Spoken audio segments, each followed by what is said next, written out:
guys. Um, kind of making a quick video here. If I sound off, it's because I'm sick, and if you see me hit this button and do this, it's because I don't want to cough in your ear. As you can see, my voice is going in and out. I wasn't able to work today. Um,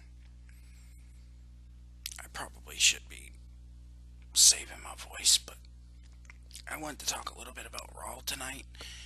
Um, I'm not expecting too much out of Raw due to the fact that they're not going to change anything. It's going to take something very much drastic, like the ratings dropping further, for them to do something. I am currently watching Raw from July 15th, I believe it was, if I'm looking at the TV correctly. July 15th of 2002, episode number 477.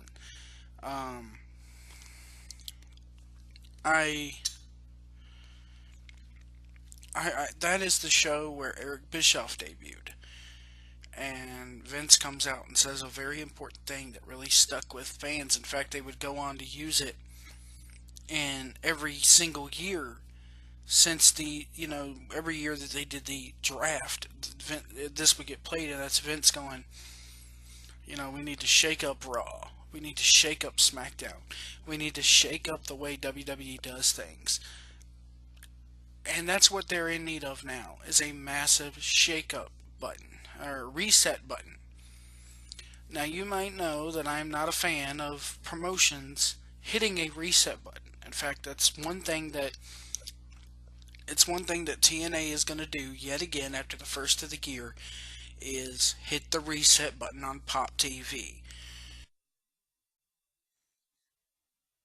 And they are going to crown a new champion and start over again on the former TV Guide channel. And they but WWE needs that right now. TNA is beyond saving at this point. I'm sorry, it can't be brought back. Um, so that's, sorry, I am feeling like shit.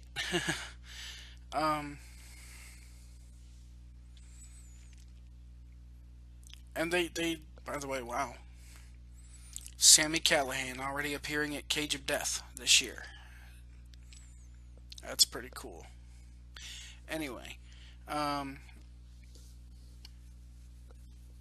but yeah, WWE needs something, and for people like Mick Foley who go on there and go, "I'm gonna stop watching if they don't do nothing." Mick, if McMahon called you up today and said, "We need you for Raw this Monday, I'll throw X amount of money your way," you would hop on the first fucking plane, my friend.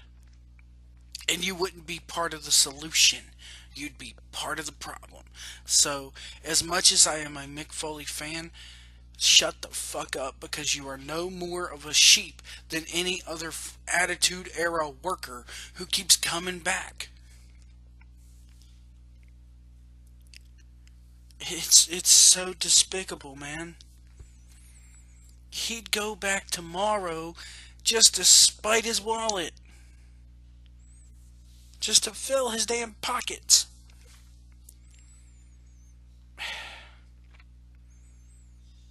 That makes no sense to me. That I'm not. I mean, I'm a Foley fan. Don't get me wrong. I love me some Mick Foley. I'm a little bit leery of his promo style in the last maybe 5 or 6 years. Every time he does come back, he feels like he has to yell and scream every other word in his promo. So it doesn't really, I'm not a big fan of him from the last decade. But if you go back from his last run with Edge at WrestleMania 22 on back, I'm a huge Foley fan. Don't get me wrong. Um,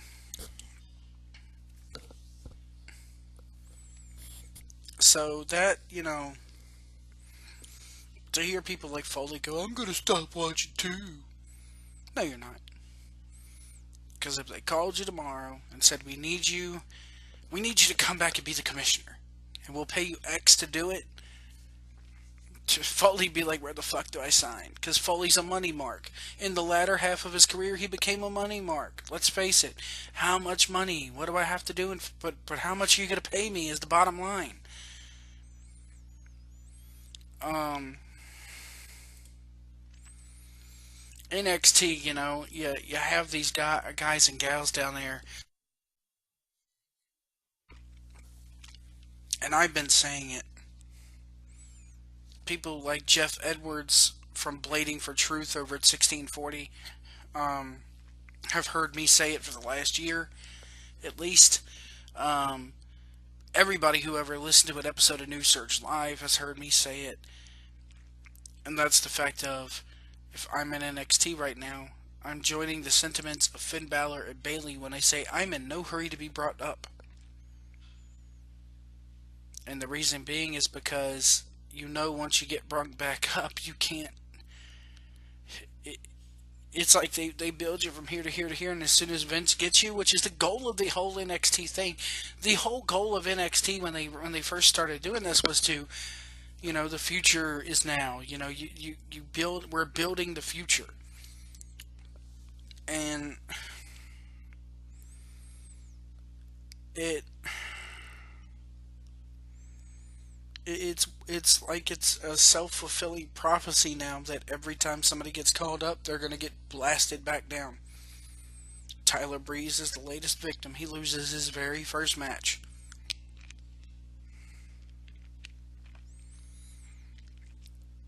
From the moment that they brung up Bo Dallas,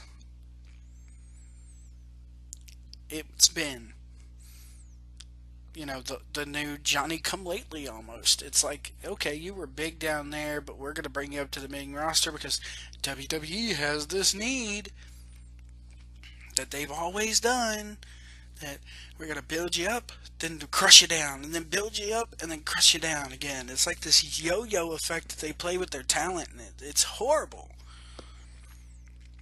Vince is sitting there going, "You might be big time down there, pal, ha ha ha, but we're gonna see what you're really made out of." So they take guys who are getting known. They have this network. People who watch the network I'm assuming, are watching NXT. So, and you have all the, and granted, not all WWE Network subscribers watch Raw, but the reason being is because Raw sucks.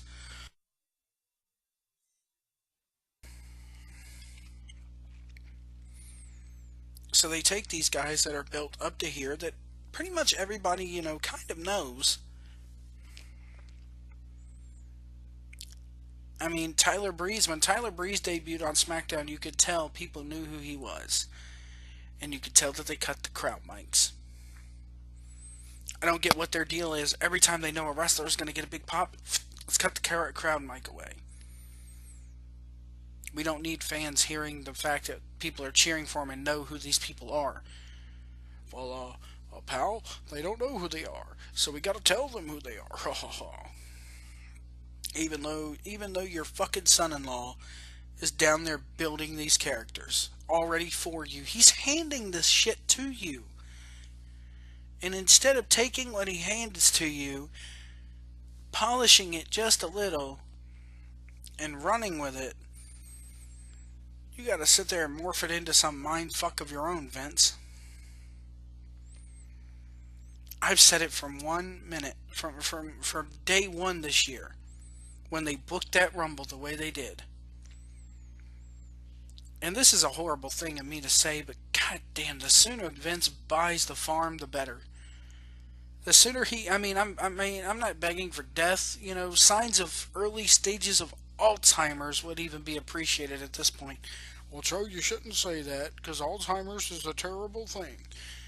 I get it. I know it's terrible. I'm not really wishing it on the man, but what I'm saying is, something's going to happen. Something's got to give. Something's got to give.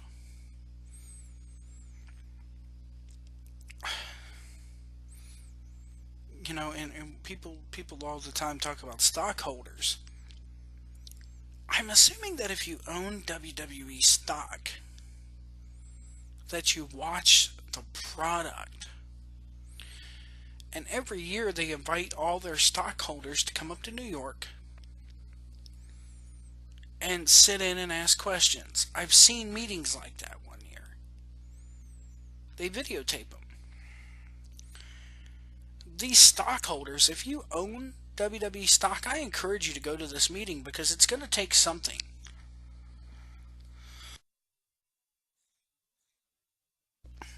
It's going to take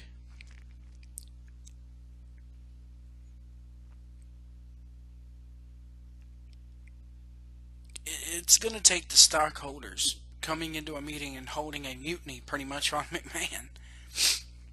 Going, where enough is enough. We put our money into you. We bought your stock. And we want to see you do better. So, wrestling is the only business where they fire the writers if they don't have anything for the wrestlers, they fire the wrestlers instead of the writers. The board of directors needs to sit there and go, you need to quit relying on your writers. You need, and it's only the writers' fault, but so much because Vince has final say. But you need to take your writers' advice and quit telling the writers to book for you because they're not booking for us. They're not writing for all. They're writing Vince's imagination.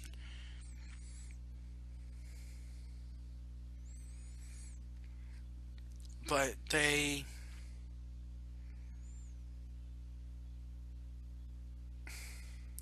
don't for some reason. I don't get why stockholders don't.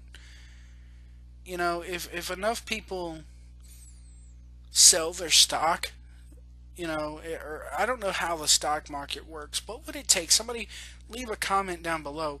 What would it take for the stockholders to make a difference in this? Because everybody talks about being a publicly traded company, and you can't do this, you can't do that, but it's a publicly traded company. I'm assuming the public are wrestling fans. Why else would you buy stock in a wrestling company? Well, Joe, it's entertainment. No, it's fucking wrestling, okay?